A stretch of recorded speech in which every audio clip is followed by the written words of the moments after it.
कदे गम जी खुदाया का इंतहा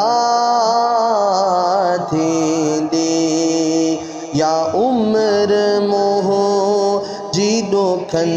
में ये सब फना थी दी गमंज के दमा आज़ादगी थी नामुमकिन मगर जे शामिल रब तू जी का अता थी दी कदे गम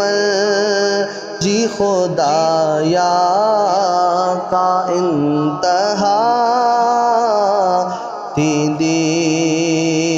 खलील फिक्र ऐ गम छा जो कामयाबी नेठ खलील फिक्र ऐ गम छा जो कामयाबी नेठ खुदा कंदो त अग्या तुझी जबी साथी दी कदे गम जी खुदाया